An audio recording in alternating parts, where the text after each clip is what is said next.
T G സൈത്ത് തുടരുന്നുണ്ട്. സൈത്ത്, പ്രത്യേക സുരക്ഷാ യോഗം ഇതിനകം നമ്മൾ മനസ്സിലാക്കേണ്ടത് പ്രധാനമന്ത്രി വന്നിറങ്ങിയപ്പോൾ വിമാനത്താവളത്തിൽ വെച്ച് തന്നെ അദ്ദേഹം പ്രത്യേക യോഗം കൂടി അജിത് ഡോവലിനെ അടക്കം കണ്ടു കഴിഞ്ഞു. ഇനി മന്ത്രിസഭാ യോഗം ചേരുക എന്നുള്ള, പ്രതിരോധ മന്ത്രി അടക്കം കാണുക എന്നുള്ള കാര്യം കൂടിയുണ്ട്. എന്ത് നടപടികൾ പ്രതീക്ഷിക്കണം നമ്മൾ ഉടൻ തന്നെ? 11 മണിയോടുകൂടി സുരക്ഷാ സമിതി യോഗം ചേരും. 11 മണിക്ക് തന്നെ ചേർന്ന് സ്ഥിതിഗതികൾ വിലയിരുത്തും. പ്രധാനമന്ത്രി പങ്കെടുത്തുകൊണ്ട് ആ സാഹചര്യങ്ങൾ വിലയിരുത്തുകയാണ്. നിലവിൽ അവിടെ സ്വീകരിച്ച നടപടികൾ, ഒപ്പം തന്നെ ഇനി അങ്ങോട്ട് സ്വീകരിക്കാൻ പോകുന്ന സ്ട്രാറ്റജി, ഇത് സംബന്ധിച്ചൊരു വ്യക്തത ഇക്കാര്യത്തിൽ ഉണ്ടാകുമെന്ന് തന്നെയാണ് പ്രതീക്ഷിക്കുന്നത്. നമുക്കറിയാം, എയർപോർട്ടിൽ സൗദിയിൽ നിന്നും ഇറങ്ങിയെത്തിയ പ്രധാനമന്ത്രിക്ക് എയർപോർട്ടിൽ വെച്ച് തന്നെ സ്ഥിതിഗതികൾ സംബന്ധിച്ച ഏകദേശ രൂപം പങ്കുവെച്ചു കഴിഞ്ഞു. ഇനി അങ്ങോട്ടേക്ക് അവിടെ നടത്താൻ പോകുന്ന നീക്കങ്ങൾ സംബന്ധിച്ച തുടർ നീക്കങ്ങളാണ് ഉണ്ടാവുന്നത്. അവിടുത്തെ സാഹചര്യങ്ങൾ സംബന്ധിച്ചുള്ള വിശദമായ പരിശോധനയുണ്ടാകും. രാജ്യത്തെ ഏറ്റവും സുപ്രധാനമാവുന്നത്, നമുക്കറിയാം, കാശ്മീരിൻ്റെ ഭരണ സംവിധാനത്തിൽ കാലോചിതമായ വലിയൊരു മാറ്റം സംഭവിച്ച ഒരു കാലഘട്ടം കൂടിയാണിത്. കാരണം അവിടെ ആർട്ടിക്കിൾ 370 ബന്ധപ്പെട്ട് സ്വയംഭരണാവകാശം ഇല്ലായിരുന്ന സംസ്ഥാനത്ത് വീണ്ടും തെരഞ്ഞെടുപ്പ് നടന്ന് ഒരു സർക്കാർ അധികാരത്തിൽ വന്ന് സാഹചര്യങ്ങൾ മുന്നോട്ട് പോകുന്നതിനിടയിലാണ് ഈ സംഭവം നടക്കുന്നത്. അതുകൊണ്ട് തന്നെ അവിടുത്തെ സാഹചര്യങ്ങൾ സംബന്ധിച്ച അത്തരം വിലയിരുത്തൽ കൂടി ഉണ്ടാകുമെന്ന് വേണം നമുക്ക് കരുതാൻ. എന്തായാലും എല്ലാ സാഹചര്യങ്ങളും വിലയിരുത്തി വേണം നടക്കാൻ. ഒപ്പം തന്നെ മറ്റ് അതിർത്തികളിലും കൂടുതൽ സുരക്ഷ ശക്തമാക്കുക പോലെയുള്ള നീക്കങ്ങളും ഉണ്ടാകുമെന്ന് കൂടി നമുക്ക് പ്രതീക്ഷിക്കാം. കാരണം ഈ ഭീകര സംഭവത്തിന് പിന്നാലെ തന്നെ അതിർത്തിയിൽ നിന്നും മറ്റു ചില സംഭവങ്ങൾ കൂടി റിപ്പോർട്ട് ചെയ്യുന്നു. പാകിസ്ഥാൻ അതിർത്തിയിൽ അവിടെ വെടിനിർത്തൽ ലംഘനം സംഭവിച്ചിട്ടുണ്ട് എന്നാണ് ലഭ്യമാവുന്ന വിവരം. അതാണ് പഹൽഗാം രാജ്യത്തിൻ്റെ ദുഃഖമായി മാറുന്നു. ഇനിയും നമുക്ക് വളരെ പെട്ടെന്ന് തന്നെ അവിടെ നിരവധി, പ്രത്യേകിച്ചും ഈ ഒരു അവധിക്കാലമാണ്, ഒരുപാട് വിനോദസഞ്ചാരികൾ കശ്മീർ ലക്ഷ്യമാക്കി. നേരത്തെയൊക്കെ നമ്മൾ പറഞ്ഞ റിപ്പോർട്ടിലനുസരിച്ച് 2.5 കോടി ആളുകളൊക്കെയാണ് കഴിഞ്ഞ വർഷങ്ങൾക്കകത്ത്, ഇത്രയും നാളുകൾക്കകത്ത് കശ്മീരിൽ എത്തിയ ഒരു കണക്ക് എന്ന് പറയുന്നത്. വീണ്ടും ഒരുപാട് ബുക്കിങ്ങുകളൊക്കെ ടൂറിസ്റ്റുകളുടെ ഭാഗത്ത് നിന്ന് കശ്മീരിലേക്ക് ഉണ്ടായിരുന്നു എന്നുള്ളത് കൂടിയാണ്. അത്തരത്തിലുള്ള നിരവധി ടൂറിസ്റ്റ് സംഘങ്ങൾ അങ്ങോട്ടേക്ക് തിരിക്കുന്നുണ്ടായിരുന്നു. അവരൊക്കെ പലരും ഇനിയും ടൂറുകൾ ക്യാൻസൽ ചെയ്യേണ്ടി വരും. സ്വാഭാവികമായും കുറച്ച് നിയന്ത്രണങ്ങളൊക്കെ കശ്മീർ താഴ്വരയിൽ ഉണ്ടാകുമെന്ന കാര്യത്തിൽ സംശയമില്ല. അതനുസരിച്ചുള്ള മാറ്റങ്ങൾ ആ മേഖലയിൽ, ടൂറിസം മേഖലയിലും മറ്റും ഉണ്ടാകും. കശ്മീർ ഒന്ന് സമാധാനത്തിലേക്ക്, വളരെ പ്രധാനപ്പെട്ട ഒരു ടൂറിസ്റ്റ് ഡെസ്റ്റിനേഷൻ എന്ന തരത്തിലേക്ക് മാറിക്കൊണ്ടിരിക്കുന്നത്. അത്ര മനോഹരമായ ഈ പ്രദേശം, പഹൽഗാമിലൊക്കെ എത്തിയ ആളുകൾ ഈ പ്രദേശത്തിൻ്റെ സൗന്ദര്യം വർണ്ണിക്കുന്നുണ്ടായിരുന്നു.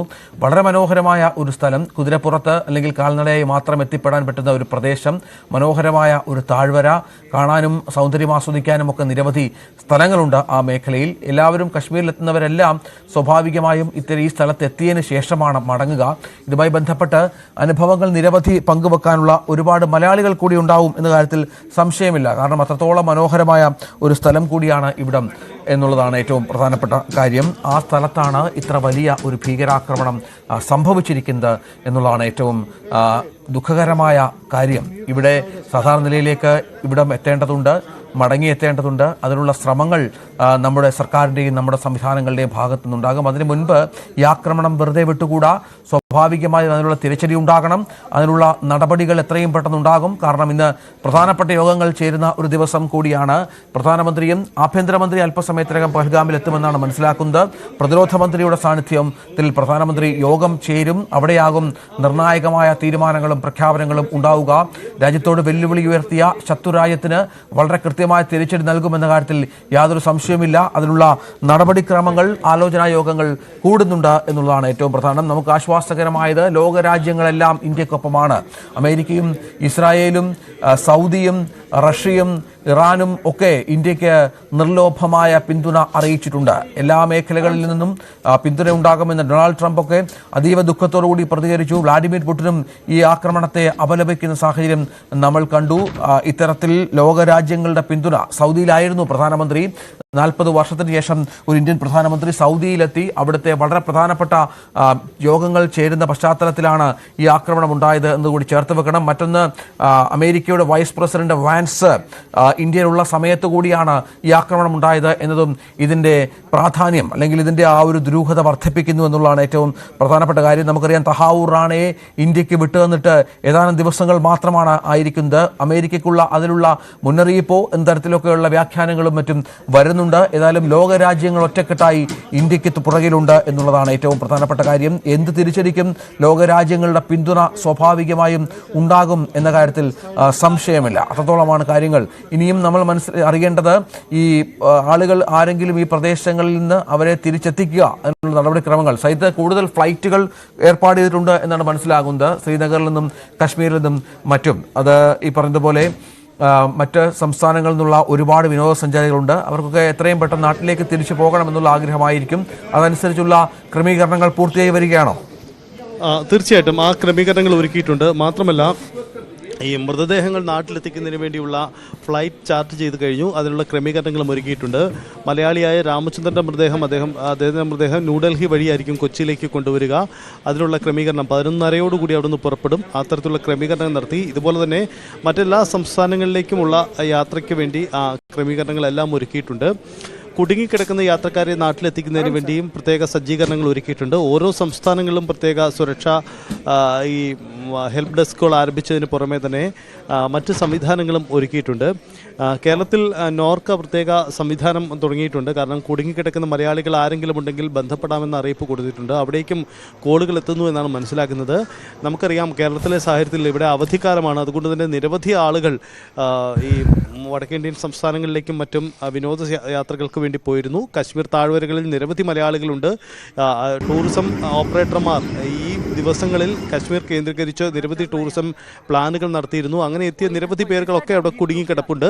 ചിലരൊക്കെ ഇന്നലെ ഈ ശ്രീനഗറിലും മറ്റും സുരക്ഷിത ഇടങ്ങളിലേക്ക് ഇന്നലെ തന്നെ മാറിയിരുന്നു. എന്നാൽ പഹൽഗാമിൽ മേഖലകളിൽ കുടുങ്ങിക്കിടന്ന ചിലരൊക്കെ ഇന്ന് രാവിലെയാണ് അവിടേക്ക് പോകാൻ കഴിഞ്ഞത്. അങ്ങനെ ആ മേഖലയിൽ നിന്ന് എല്ലാവരെയും സുരക്ഷിത ഇടങ്ങളിലേക്ക് മാറ്റിയിട്ടുണ്ട്. തങ്ങളുടെ ബന്ധുക്കൾക്ക് എന്തെങ്കിലും പ്രതിസന്ധികൾ ഉണ്ടായിട്ടുണ്ടോ എന്ന ആശങ്കയോടെ അധികൃതരെ ബന്ധപ്പെടുന്ന നിരവധി കോളുകൾ ഈ നോർക്കയിലും മറ്റും ലഭ്യമായി വരുന്നതുമുണ്ട്. എന്തായാലും നിലവിൽ ബാക്കി കാര്യങ്ങളെല്ലാം സ്ഥിതിഗതികൾ സുരക്ഷിതമാണ്. ഈ അക്രമം നടത്തിയ ഭീകരർക്ക് വേണ്ടിയുള്ള തെരച്ചിലാണ് നടത്തുന്നത്. എന്തായാലും 11 നടക്കാൻ പോകുന്ന യോഗം നിർണായകമാണ്. കാരണം ഈ യോഗത്തിൽ ഇനി എടുക്കാൻ പോകുന്ന ആക്ഷൻ പ്ലാൻ സംബന്ധിച്ച് ഒരു വ്യക്തത ഉണ്ടാകുമെന്നാണ് പ്രതീക്ഷിക്കുന്നത്. അതാണ് സാഹചര്യം. അമിത്ഷാ പഹൽഗാമിലേക്ക് എത്തും അല്പസമയത്തിനകം. പ്രധാനമന്ത്രിയും യോഗത്തിന് ശേഷം കശ്മീരിലെത്തും എന്നാണ് മനസ്സിലാക്കേണ്ടത്. ഒരുപക്ഷെ അത്തരം നീക്കങ്ങളും PMOയുടെ ഭാഗത്തു നിന്ന് ഉണ്ടാകാം. ഭീകരാക്രമണത്തിൽ 28 മരണം സംഭവിച്ചിരിക്കുന്നു. 27 പുരുഷന്മാരും ഒരു സ്ത്രീയും അടക്കമാണ് മരിച്ചിരിക്കുന്നത്. 2 വിദേശികളും മരിച്ചു എന്നുള്ളത് ഈ ഭീകരാക്രമണത്തിൻ്റെ ഗൗരവം വല്ലാതെ വർദ്ധിപ്പിക്കുന്നുണ്ട്.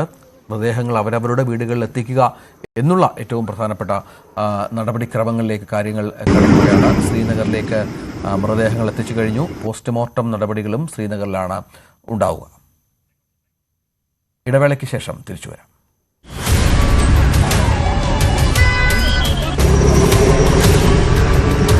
खुदाया कहाँ पे आपका बेटा कहाँ पे है?